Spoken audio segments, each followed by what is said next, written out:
जय माता दी। प्रेम से बोलिए संतोषी माता की जय। आज शुक्रवार के दिन आप सुनिए संतोषी माता की व्रत कथा। एक बुढ़िया थी और उसके साथ बेटे थे। 6 बेटे कमाने वाले थे और एक बेटा निकम्मा था। बुढ़िया माँ 6 पुत्रों की रसोई बनाती, भोजन कराती और पीछे से जो कुछ बचता वह 7 पुत्र को दे देती, परंतु वो बड़ा भोला भाला था, मन में कुछ विचार नहीं करता था।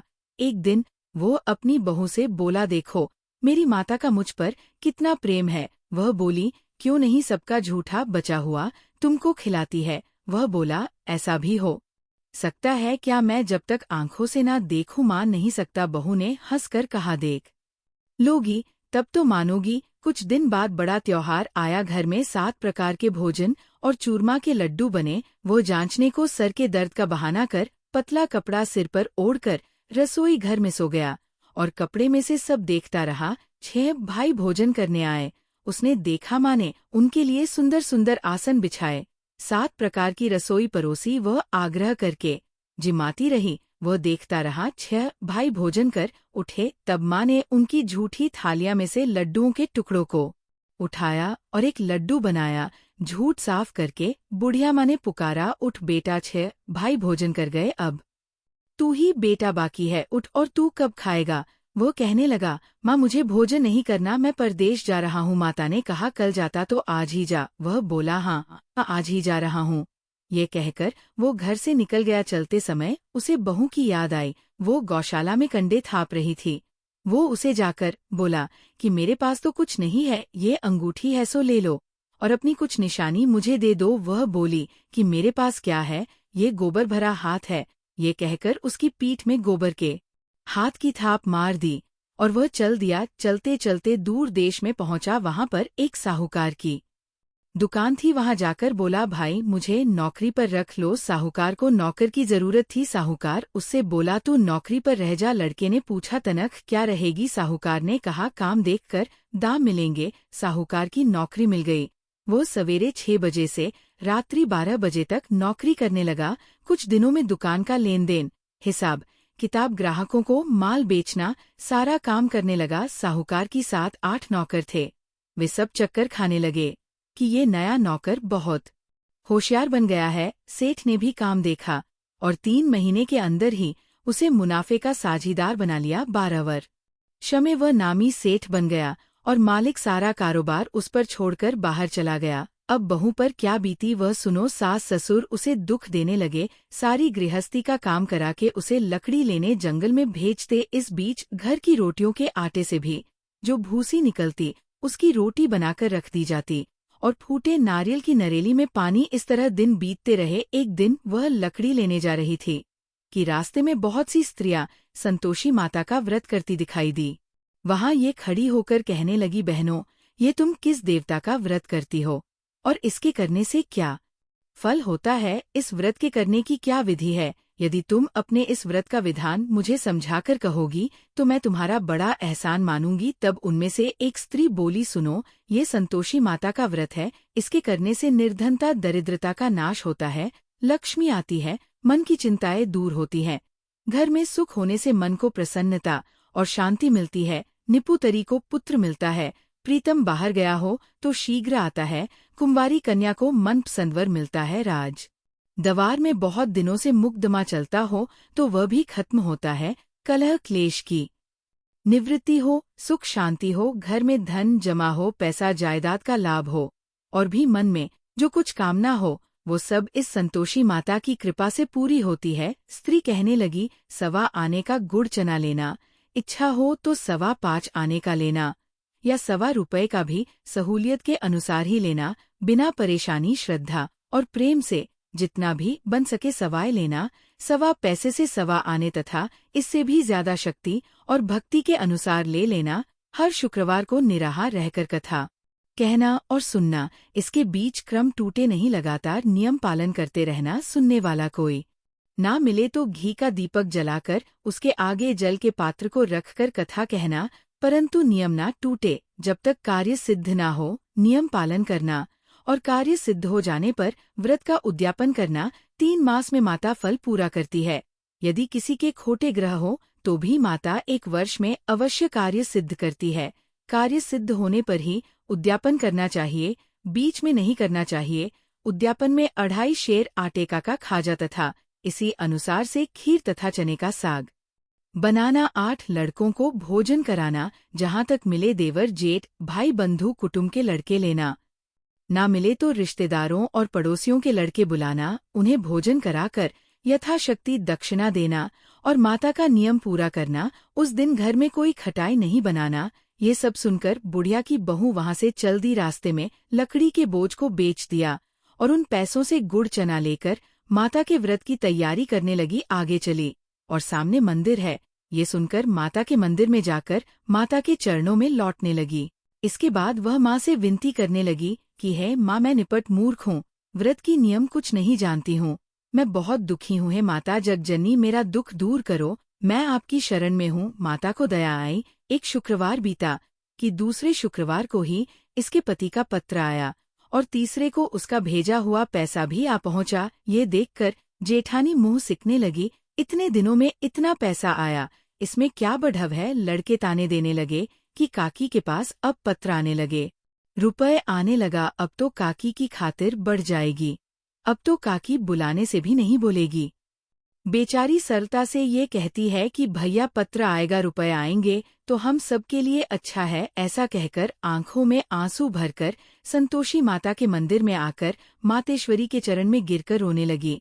माँ, मैंने तुमसे पैसा नहीं मांगा, मुझे पैसे से क्या काम है, मुझे तो अपने सुहाग से काम है, मैं तो अपने स्वामी के दर्शन और सेवा मांगती हूँ। तब माता ने प्रसन्न होकर कहा, जा बेटी, तेरा स्वामी आएगा। ये सुनकर खुशी से वो बावली होकर घर जाकर काम करने लगी। अब संतोषी माँ विचार करने लगी, इस भोली पुत्री से मैंने कह तो दिया कि तेरा पति आएगा, पर आएगा कहाँ से, वह तो इसी स्वप्न में भी याद नहीं करता, इसे याद दिलाने तो मुझे ही जाना पड़ेगा। इस तरह माता उस बुढ़िया के बेटे के पास जाकर स्वप्न में प्रकट होकर कहने लगी, साहूकार के बेटे सोता है या जागता है?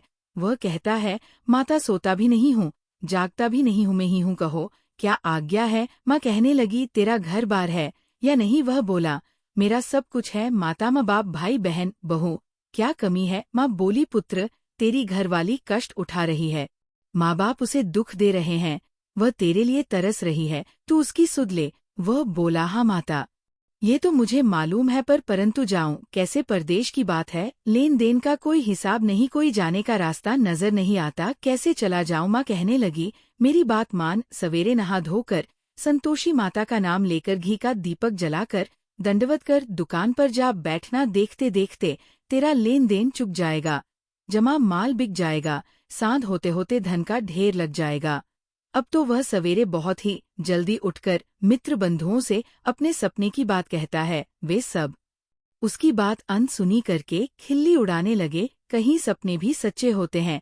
एक बूढ़ा बोला, देख भाई, मेरी बात मान, इस तरह साच झूठ कहने के बदले देवता ने जैसा ही कहा है वैसा ही करना, तेरा क्या जाता है। अब बूढ़े की बात मानकर वो नहा धोकर संतोषी माता को दंडवत कर घी का दीपक जलाकर दुकान पर जा बैठता है। थोड़ी देर में वह क्या देखता है कि देने वाले रुपया लाए, लेने वाले हिसाब लाए, कोठे में भरे सामानों के खरीदार नगद में सौदा करने लगे। शाम तक धन का ढेर लग गया। मन में माता का नाम लेकर प्रसन्न होकर घर जाने के वास्ते गहना कपड़ा सामान खरीदने लगा। यहाँ के काम से निपट घर को रवाना हुआ।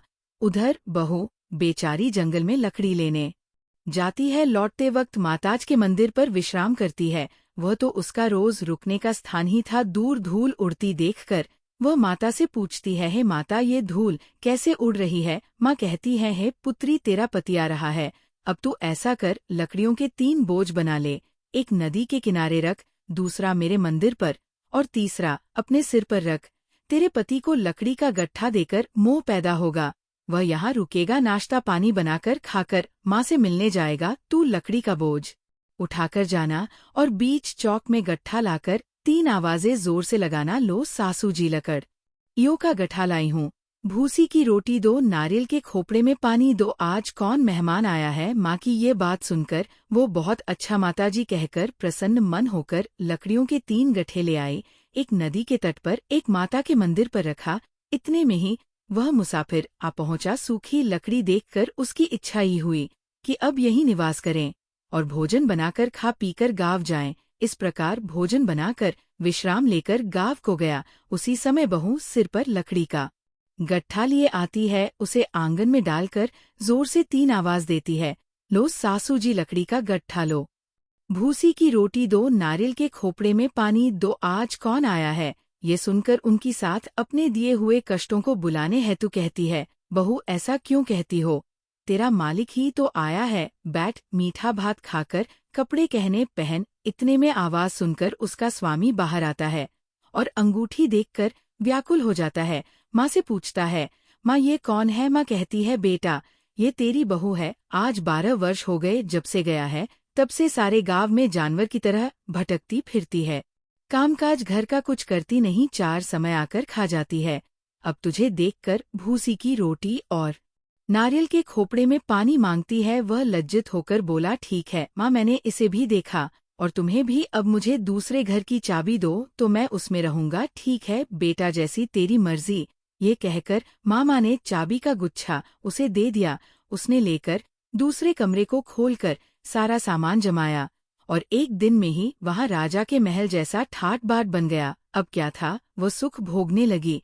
इतने में अगला शुक्रवार आया। उसने अपने पति से कहा, मुझे माता का उद्यापन करना है। उसका पति बोला, बहुत अच्छा कर लो, अपनी खुशी से ये भी कर लो। तुरंत ही वो उद्यापन की तैयारी करने लगी। जेठ के लड़के को भोजन के लिए कहने लगी। उसने मंजूर किया, परंतु पीछे जेठानी अपने बच्चों को सिखाती है, देखो भोजन के समय सब लोग खटाई मांगना, जिससे इसका उद्यापन पूरा ना हो। लड़की खाना खाने आए, खीर पेट भरकर खाए, परंतु बात याद आते ही कहने लगे, हमें कुछ खटाई खाने को दो, खीर खाना, हमें भात नहीं। ये देखकर अरुचि होती है। बहू कहने लगी, खटाई किसी को नहीं दी जाएगी, ये तो संतोषी माता का प्रसाद है। लड़के उठकर खड़े हुए और बोले, पैसे लाओ। भोली बहू कुछ जानती नहीं थी, सो उन्हें पैसे दे दिए। लड़के उसी समय उठकर इमली लेकर खाने लगे। ये देखकर बहू पर माता ने कोप किया। राजा के दूध उसके पति को पकड़कर ले गए और जेठ जेठानी मन माने खोटे वचन कहने लगे। लूट लूट कर धन इकट्ठा कर लाया था, सो राजा के दूध उसे पकड़कर ले गए हैं। अब सब मालूम हो जाएगा जब जेल की रोटी खाएगा। बहू से ये वचन सहन नहीं हुआ। रोती रोती माता के मंदिर में गई और बोली, है माता, तुमने ये क्या किया, हंसा कर क्यों रुलाती हो। माता बोली, पुत्री तूने उद्यापन करके मेरा व्रत भंग किया, इतनी जल्दी सब बातें भुला दी। वो कहने लगी, माता भूली तो नहीं हूँ, ना कुछ अपराध किया है, मुझे तो लड़कों ने भूल में डाल दिया, मैंने भूल से उन्हें पैसे दे दिए, मुझे क्षमा करो। मामा बोली, ऐसी भी कहीं भूल होती है। वो बोली, माँ मुझे माफ कर दो, मैं फिर तुम्हारा उद्यापन करूंगी। माँ बोली, अब भूल मत करना। वह बोली, अब भूल नहीं होगी माता, अब बताओ वे कैसे आएंगे। माँ बोली, जब पुत्री तेरा मालिक तुझे रास्ते में ही आता मिलेगा। वह निकली, रास्ते में पति आता मिला तो उसने पूछा, तुम कहाँ गए थे। वो कहने लगा, इतना धन जो कमाया है उसका टैक्स राजा ने मांगा था, वह भरने गया था। वह प्रसन्न होकर बोली, अच्छा हुआ, अब घर चलो। कुछ दिन बाद फिर शुक्रवार आया तो वह बोली, मुझे माता का उद्यापन करना है। पति ने कहा, कर लो। वह फिर जेठ के लड़कों से भोजन को कहने लगी तो जेठानी ने 1-2 बातें सुनाई और लड़के सिखा दिए कि तुम पहले ही खटाई मांग लेना। लड़के कहने लगे कि हमें खीर खाना नहीं भाता, कुछ खटाई खाने को दो। तो बहू बोली, खटाई खाने को नहीं मिलेगी, खाना हो तो खाओ। ये कहकर ब्राह्मणों के लड़के लाकर भोजन कराने लगी। यथाशक्ति दक्षिणा की जगह 1-1 फल उन्हें दिया। इससे संतोषी माता प्रसन्न हुई। माता की कृपा होते ही 9 मास उसको चंद्रमा के समान सुंदर पुत्र प्राप्त हुआ। वह पुत्र को लेकर प्रतिदिन माता जी के मंदिर को जाने लगी। माँ ने सोचा कि ये रोज आती है, आज क्यों ना मैं ही इसके घर चलूं, इसका आसरा देखूं तो सही। ये विचार माता ने भयानक रूप बनाया। गुड़ और चने से सना मुख, ऊपर से सूंड के समान होठ, उस पर मक्खियां बिन बिना रही है। दहलीज में पैर रखते ही उसकी सांस चिल्लाई, देखो कोई चुड़ैल डाकनी चली आ रही है, लड़को इसे भगाओ नहीं तो किसी को खा जाएगी। लड़के डरने लगे, चिल्लाकर खिड़की बंद करने लगे। बहू रोशनदान में से देख रही थी, प्रसन्नता से पगली होकर चिल्लाने लगी कि आज मेरी माता मेरे घर आई है। ये कहकर बच्चे को दूध पिलाने से हट जाती है। इतने में सांस का क्रोध फूट पड़ा। वह बोली कि इसे देखकर कैसे उतावली हुई, जो बच्चे को पटक दिया। इतने में माँ के प्रताप से जहाँ देखो वहाँ लड़के ही लड़के नजर आने लगे। बहू बोली, माँ जी, मैं जिनका व्रत करती हूँ ये वो संतोषी माता है। इतना कहकर झड़ से सारे घर के किवाड़ खोल दिए और सबने माता के चरण पकड़ लिए और विनती कर कहने लगे, हैं माता, हम मूर्ख हैं, अज्ञानी हैं, तुम्हारी व्रत की विधि हम नहीं जानते हैं। तुम्हारा व्रत भंग करके हमने बहुत बड़ा अपराध किया है। हे माता, बहू को जैसा फल दिया वैसा सबको देना। जो भी ये कथा पढ़े या सुनेगा उसके सभी मनोरथ पूर्ण होंगे। प्रेम से बोलिए संतोषी माता की जय। आइए अब सुनते हैं संतोषी माता की आरती। जय संतोषी माता मैया, जय संतोष माता, अपने सेवक जन की सुख संपत्ति दाता। जय संतोषी माता मैया, जय संतोषी माता, सुंदर चीर सुनहरी माधार की हो, हीरा पन्ना दम की तन श्रृंगार लीन हो।